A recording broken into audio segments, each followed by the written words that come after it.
Hi friends, welcome to our channel. ఈరోజు ఈ వీడియోలో degree second sem Hindi lesson Paryavaran aur Hum అనే లెసన్ తెలుగులో క్లియర్గా చూద్దాము. ఈ పాఠం రాసిన వారు రాజీవ్ గర్గ్ గారు. చాలా కాలంగా చర్చలలో ఉంటూ సాధారణ ప్రజలకు తెలియని జ్ఞానాన్ని రాజీవ్ గారు తన సాహిత్యంలో రాశారు.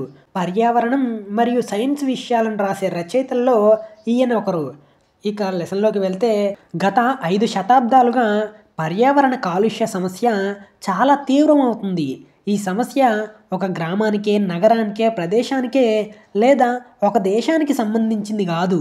ఇది మొత్తం విశ్వానికి సంబంధించింది. ఈనాడు ప్రపంచం మొత్తం సైంటిస్టులు, రాజకీయవేత్తలు ఈ సమస్య నుండి విముక్తి కలిగించడానికి ప్రయత్నిస్తున్నారు. ఈ సమస్యను అర్థం చేసుకోవడానికి అసలు కాలుష్యం అంటే ఏంటి, కాలుష్యానికి కారణాలేంటి అని మన మానవ జీవితాల మీద ఎంత ప్రభావం చూపిస్తుందో తెలుసుకోవాల్సిన అవసరం ఎంతైనా మనకుంది. కాలుష్యం అంటే నీటిలో, భూమిలో, గాలిలో ఆవరించిన హానికరమైన పదార్థాల సమ్మేళనాలు. కాలుష్యాన్ని ఇంగ్లీష్లో పొల్యూషన్ అని అంటారు. అంటే గాలి, నీరు, భూమి కలుషితమైతే మానవుల ఆరోగ్యం మీద చెడు ప్రభావాలను చూపిస్తాయి. ఇంకా అనేక రోగాల పాలవుతారు. సంయుక్త రాష్ట్ర పర్యావరణంలో కార్యక్రమంలో భాగంగా ప్రపంచంలో 60 దేశాలలో కాలుష్యానికి సంబంధించిన సర్వే చేసి ఒక రిపోర్ట్ని తయారు చేయడం జరిగింది. ఈ సల్ఫర్ డయాక్సైడ్, నల్లని పొగ, nitrogen oxide, carbon monoxide, ozone శాతాలను లిఖించడం జరిగింది. ప్రపంచంలో 70% పైగా నగర ప్రజలు, అంటే దాదాపు 1.7% అరబ్ ప్రజలు నిరంతరం విషవాయువులను పీలుస్తున్నారు. సల్ఫర్ ఆక్సైడ్ వాయువు అత్యధికంగా విడుదలవుతున్నాయి. మైనాన్, ఫైనియాన్, సోలోమ్, రాయో డి జనైరో, పారిస్, బీజింగ్, ఇంకా మెడ్రిడ్, షికాగో మొదలైన నగరాలు కాలుష్యం తక్కువగా ఉంది. అలానే ప్రపంచంలో 10% నదులు చాలా ఎక్కువగా కాలుష్యానికి గురయ్యాయి. వృద్ధి చెందుతున్న పట్టణీకరణ వలన బ్రెజిల్, చైనా, ఇండోనేషియా, మెక్సికో, ఇంకా నైజీరియాలోని నదులు చాలా వేగంగా కాలుష్యానికి గురవుతున్నాయి. తాగునీటిని 40 దేశాల్లోని 340 ప్రదేశాలలో పరీక్షించారు. ఇందులో 240 నదులు, 40 కాలువలు, 60 భూగర్భ జలాలలో అనేక రకాలైన బ్యాక్టీరియా ఉంది. ప్రపంచంలో ప్రతి 200 కోట్ల టన్నుల కార్బన్ డయాక్సైడ్ ఉత్పన్నమవుతుంది.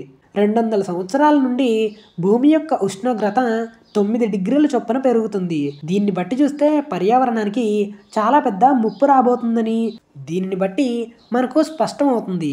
కొంతమంది ఇలా అనుకుంటారు, పర్యావరణ దుష్ప్రభావం కేవలం మానవ జీవితం మీదనే మాత్రం పడుతుందని అనుకుంటారు.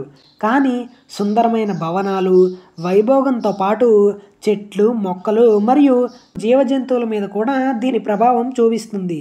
తెల్లని రంగులో ఉండే DDT ఒక పేరెన్నిక కన్నా కీటనాశిని. ఇది మలేరియాని వ్యాపింపజేసే దోమలు, ప్లేగు, విషజ్వరాలను వ్యాపింపజేసే బ్యాక్టీరియాను కూడా నాశనం చేస్తుంది.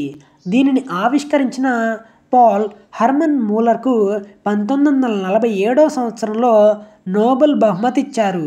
ఆ పురుగుల మందు వలన మలేరియా లాంటి రోగాల నుండి ప్రజలకు విముక్తి దొరికింది. కానీ దీని విష ప్రభావం మానవుల మీద, ఇతర జీవరాశుల మీద కూడా పడింది. 1982లో అమెరికా దీనిని నిషేధించింది. కాలుష్య ప్రభావం భవంతుల మీద కూడా పడుతుంది. దానికి ఉదాహరణగా చెప్పాలంటే తాజ్మహల్. కాలుష్య ప్రభావం అనేది ఉష్ణోగ్రత మీద, వాయుమండలం మీద మోపబడుతుంది. ధూళి, పొగ వలన సూర్యుని తాపం పెరుగుతుంది. దీని వలన భూమి మీద ఉష్ణోగ్రత పెరిగి మరొక హిమయుగం వచ్చే ప్రమాదం లేకపోలేదు. భవిష్యత్తులో ఇది మానవ జీవితం మీద అత్యంత ప్రమాదకరమైన ప్రభావాన్ని చూపుతుంది. అలానే సముద్రాల మీద కూడా కాలుష్య ప్రభావం ఉంటుంది. అసలు కాలుష్యానికి కారణం ఏంటి అనే ప్రశ్న మన ముందుకు వస్తుంది.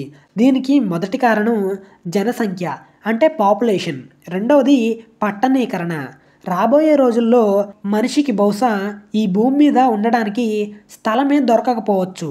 ప్రస్తుతం అంతరిక్షంలో కూడా విమానాలు, రాకెట్లు, ఉపగ్రహాల వలన కాలుష్యం పెరిగిపోయింది.